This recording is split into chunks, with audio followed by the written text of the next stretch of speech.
Welcome back to the show. Today we have Stanford Crane, founder at Silicon Valley Incubator. Stanford, welcome back to the show. Hey, great to be with you, Kevin. Yeah, I'm excited to have you back on the show. You've been on the radio show a couple of times, and you've done so many things in your career, and I think it made sense to kind of have you back on the show and cover kind of where you're at with a couple other things that you're involved in. So maybe before we kind of get into exactly kind of what you're doing, let's maybe just kind of quickly cover your background and where you grew up. Mm-hmm. Okay, great. So I grew up in New Jersey. Okay. It was fun, and because we had all the benefits of being in the country. Sure. We were, they call it the Garden State. People think of it as whoever they see on the Jersey Turnpike, but we were still 30 minutes from New York City. Right. So it was a great environment to grow up in. My dad was a test pilot, and so he spent a lot of time out at Edwards.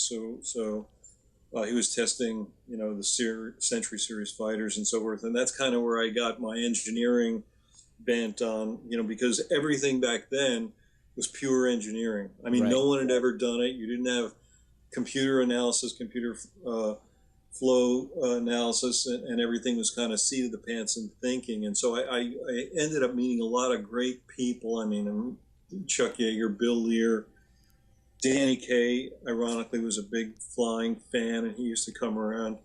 So it was interesting. Then my dad decided I should go to Virginia Military Institute because he thought George Marshall was the greatest man of the 20th century for not only commanding all Allied forces in World War II, but making the Marshall Plan, which, essentially rebuilt the Axis powers after the war. And so I studied electrical engineering there. And then I went to work for big companies. And I worked for companies like ITT and AMP Incorporated, and it just wasn't for me. My dad had an avionics company, and I thought, I got to start my own company. So Sure. My first company I started, we actually did a lot of stuff for the military. We were right down the road from Wright-Patterson in Cincinnati, Ohio, which was a really weird place to start a company. I'm in Silicon Valley here now, and it's so different back there. But they had a lot of things that we needed. Cincinnati Millicron was there. You had NCR right up the road they were, in the computers. So then I sold out of that company, and I was really starting to work on a new computer design. Okay. And in order to do that design, I had to invent new products. And I had to invent new interfaces. I had to invent a new architecture. Even the BIOS system we had to do from the ground up. So that was a really exciting experience. And that company was called the Panda Project. And Panda was the number one IPO of 1996. Yeah, that's awesome. We sold that company. It was actually funded by a Canadian fellow, Ben Webster, Mr. Webster was the greatest investor, I believe, of all time. And the reason I say that is people think of Warren Buffett as being a good investor. Well, Ben averaged over a 30-year period 49% a year return on his money. Wow, that's insane. It is insane. And I was with him in Switzerland when these Swiss guys were honoring him, and the fellow said, for those of you who can't do the math, if you had invested $1,000 with Ben Webster 30 years ago, it would be worth $156 million today. Wow, that's crazy. So you talk about a retirement plan. Unfortunately, Ben was a wealthy guy who didn't take in outside investors. It was his own money, and he kept growing his money. That's awesome. He launched things like MyTel and WordPerfect, and his biggest success, I guess, was Velcro. Interesting.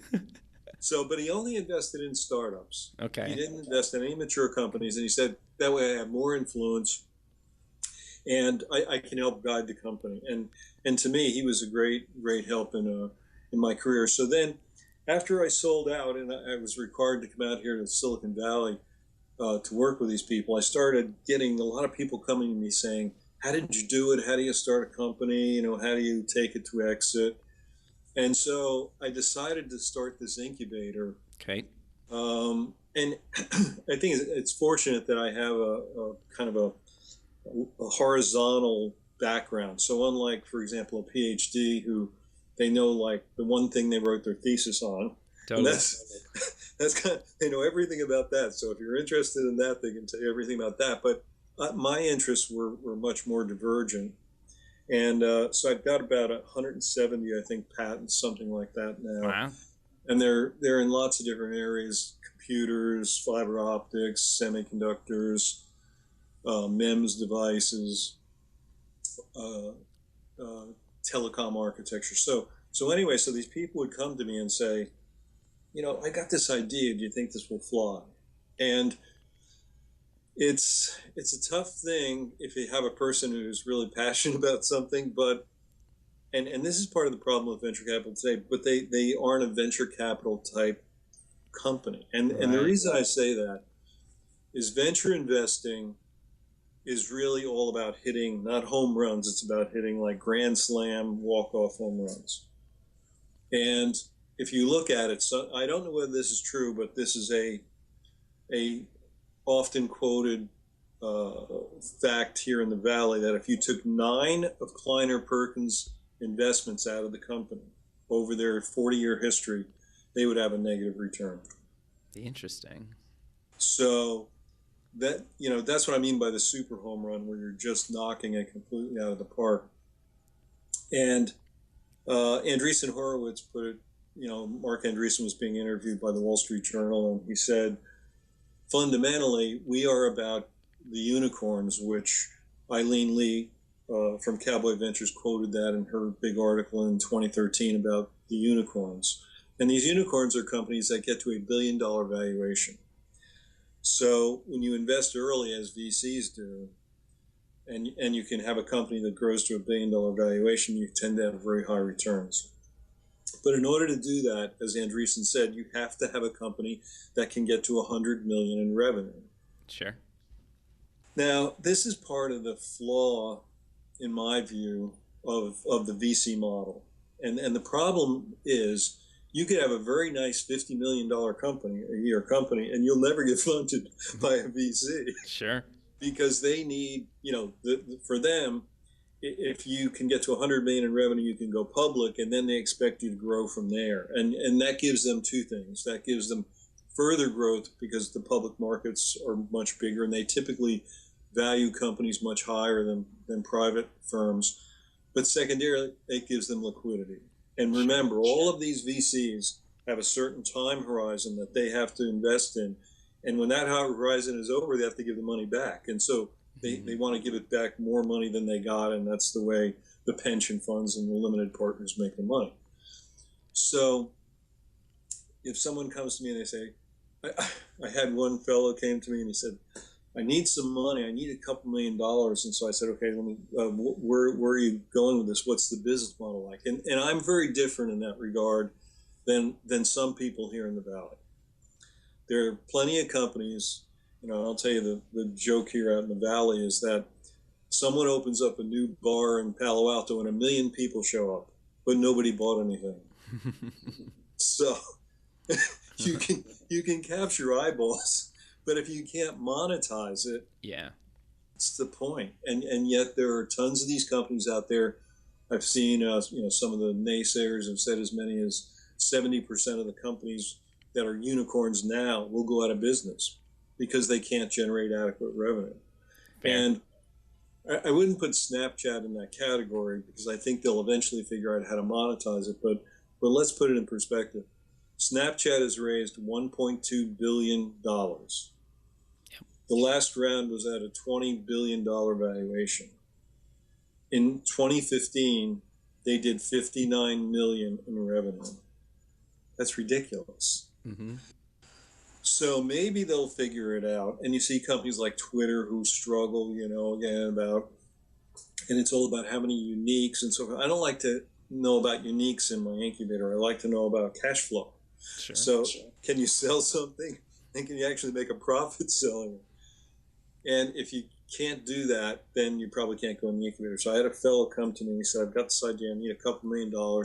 I said, well, tell me about your sales. And so he drew out his sales plan, after he gets his prototype done. and in 3 years they'll get to $30,000 in sales. And I said, well, why would anyone invest in this company? I mean, if you take a typical multiple of, say, 10x revenue, which I think everybody in Sand Hill Road, which is a few miles away from me here, would say they'll value a company at 10x revenue as a good, normal valuation, not 100 or 75. Or in Snapchat's case, they're currently at 750 times revenue. So this is, ridiculous. But if you're at 10x, and so I can value your company at $300,000, why would I put a couple $1 million into the company? And you could just see the wheels kind of turning in the guy's head. He was like, yeah, that doesn't really make that much sense. So I said, look, and I tried to explain to him, I can see you have these certain skill sets, so apply them to some other business that can actually grow into something meaningful. And unfortunately, it wasn't something, for example, you could invent a great technology that it would be difficult to monetize, but it would be easy to acquire. Right. An enabling technology, especially for some bigger company, and it could be a software product, hardware, it could be a consumer product. If someone can acquire it, and fundamentally save all their R&D because you already did it, and simply apply their infrastructure and capital to it, great, you've got a great acquisition there. But in this case, it wasn't that kind of thing.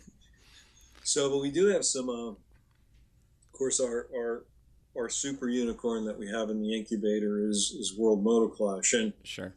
And what we did there basically was we reimagined motorsports. And we did it because we had a sport that was being run by a not-for-profit organization, the American Motorcycle Association, and they were doing it to promote motorcycling, which is great. But if you really look at the landscape and you think about it as an entertainment sport, and this is something most people don't know, motorcycle racing actually draws more on average, Grand Prix motorcycle racing, in the U.S. than NASCAR does. Yeah, I would have not known that. So, and most recently at the Indianapolis Motor Speedway for the Brickyard 400, the motorcycles outdrew NASCAR by 15,000 fans at the same time. So, but it's not being professionally produced and professionally promoted. It's being done for the good of the sport and so forth, but it's really one of the greatest motorsport entertainment values you can see. And another interesting statistic, in Europe, which is ironically a smaller motorcycle market than the U.S., but it's still very popular over there, MotoGP just had a race at the Red Bull Ring a few weeks after the Formula One race was there, and they actually outdrew the Formula One race, and they had 215,000 people there over the 3-day event for MotoGP. Wow. So it is big business. Here in the U.S., it's being run as a sort of amateur club sport. And in Canada, it's the same thing. It's, Canadian Superbike, you have a lot of great riders there, but it's not being run as a real sport. It's not like if you look at the NHL, that's being run like a real sport. They have merchandise, they have media, they have sponsorship, and live events, and that's where the four main revenue generators are. So what we did with World Motoclash is we said, what do all the stakeholders want? And the main stakeholder, of course, has to be the fans. What do they want to see? They want to see real, pure racing. They don't want to have the thing predetermined by a set of rules that says you can only have 2 factory teams, as they do in MotoGP, or 2 riders per factory team. So in other words, Honda can only have 2 factory bikes, Ducati has 2, Yamaha has 2. And so you're shrinking the field to manufacturers, right. Because everybody else is going to be on something that's slower than the factory bikes. That's their whole idea. That isn't what fans want. Fans want to come and get surprised and say, who is going to go crazy this weekend? So then we changed the format of the race. So we said, okay, how do we do that? And we said, this is pure racing. We're having a race. Bring any bike you want. That's awesome. I love that. And let's go for big money. And what World Motoclash does is it pays the richest purse in history. We have two levels of purse. In our smaller purses, it's a $1.4 million purse, and the winner gets $300,000. Oh, wow. That's still the richest race in the world. And to put it in perspective, if you win the richest race today, which is the Daytona 200 rather, done at the same track as the 500 car race, except it's run through the infield and then out on the banking. But if you win that race, you win $25,000. Oh. That's all.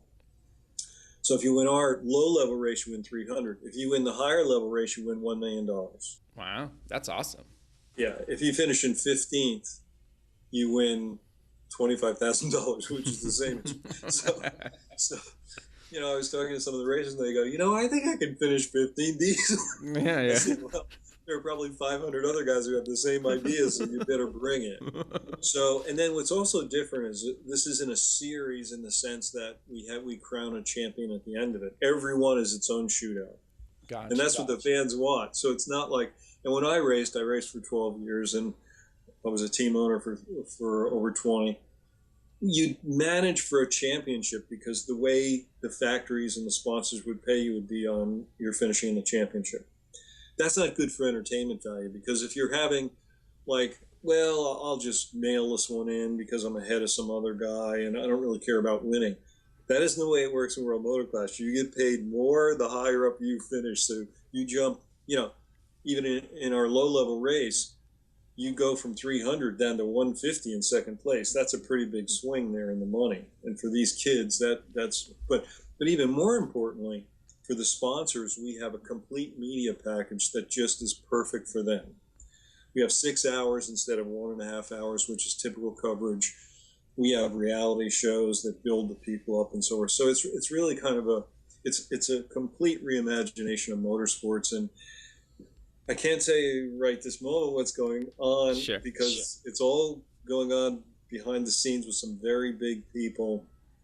But 2017 should be the launch, and it will be a fantastic. It will be my promise to all the fans. It will be the best motorsports event you've ever seen.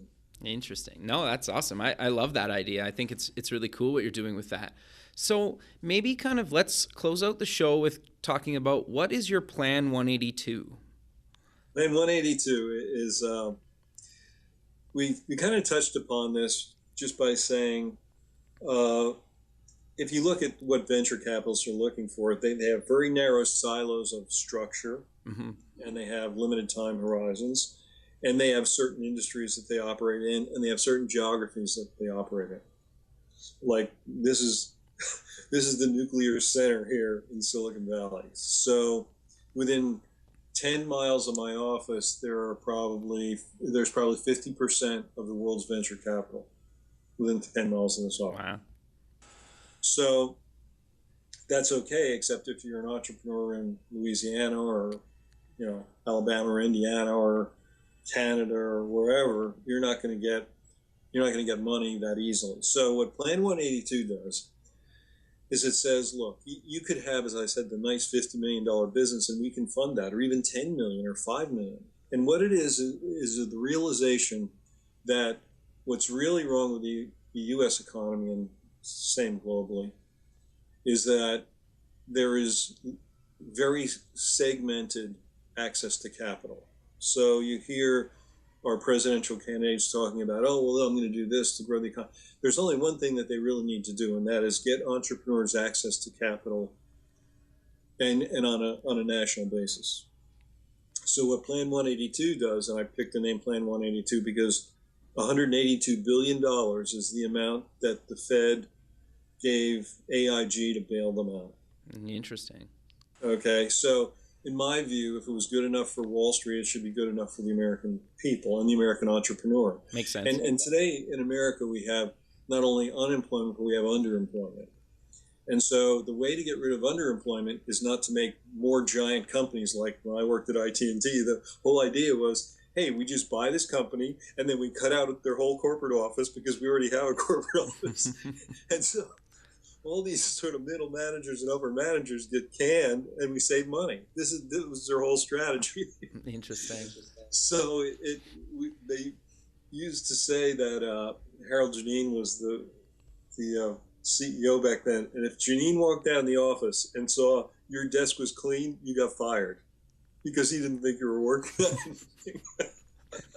So anyway, Plan 182, what it does is it sets up in every congressional district in the United States, there are 435 of them, a new venture capital office. Interesting. And these venture capital offices are primarily to invest, not solely, but primarily to invest in consumer-based products. So, and it could be a service. You may need money for, I want to start a lawn service. Okay, so if you don't have a big bank account, you walk into a bank and say, I want to start a service business, they'll say, bye. Don't let the door hit you in the ass on the way out, because there's no asset, and so what we have basically with the system is an asset-based, looking backward financial system versus really where, and this was Mr. Webster's thing, it's really all about innovation looking forward. So PE firms, typically they're interested in last quarter's income statement, balance sheet, cash flow. And if you're a new company, you don't have that. So that's where this Plan 182 comes in. So every congressional district gets a new third level one, that's 435. We then create two for every state of a higher level fund. And these funds, they'll have over a 3-year period about $300 million to invest. Interesting. Then in the top 100 population centers in the United States, we add another layer where that layer actually has $900 million to invest. Oh, wow. Over 3 years. So you can imagine if you're trying to create a new business, or you need to even say you have a steel plant that they're having some cash problem. And this is really what has happened in China. Everything was new, so they didn't have to worry about the inefficiencies of older equipment, and they're strained for capital. So this is what Plan 182 does. It takes the money, same amount of money which went to AIG to bail them out on their CDO thing, and it puts it in the hands of entrepreneurs and business people. Yeah, that's really cool. It is. It's something which, in my view, brings everything more local. Because remember, when you're in this district, whether it's the population center or the two for every state, or the one for your congressional district, you have to invest the money in that district. And it has to be done in that year. You can't say, oh, I didn't find anybody this year. This is what happens with VCs today. There's $70 billion sitting on the sidelines. And they just tell the LPs, oh, we can't find anything interesting to invest in. Well, the reason is they put themselves in so many little silos, and they're stacked 50 high. And oh, by the way, their returns are always low because they've created their own competitors through the lemming type activities. And so what Plan 182 does is it makes it a much more diverse ecosystem for these entrepreneurs. Sure. No, I think that's awesome. So maybe let's kind of close the show with kind of mentioning where people can get more information about you or any of the projects you mentioned. Okay. Now, some of our projects in the Incubator, they're pretty stealthy. Sure. Okay. We don't have an Incubator website because we don't think that's a good thing to do. Fair. But they can get in touch with me at Stanford Crane at Gmail, Stanford Crane at gmail.com. Okay. And Stanford Crane on Twitter. That's Stanford Crane. And I'm on LinkedIn. You can look me up on LinkedIn and use that email address to connect with me. I'm happy. I'm unlike many VCs, I don't think I know everyone who can help me in my endeavors. Where they, I know everyone who can do that. Well, I always say, how's that working out for you? Because Eileen Lee said you're only hitting 1 out of every 1,500. That's not too good. So that's the way they can get a hold of me. And I'm always eager to help entrepreneurs in any way that I can. Perfect. Well, Stanford, I really appreciate you taking the time into your busy schedule to be on the show again. And, I'd love to have you again to talk about some of the other things you're involved in, or maybe dive deeper into some of the actual companies that you've incubated and whatnot. But obviously we've been in touch for months. So, I look forward to keeping in touch with you, and, who knows, hopefully we get to do another one of these at some point. And it's always a pleasure, Kevin. So we'll make sure we do it. Great. Thanks again. All right. Okay. Take care. Bye.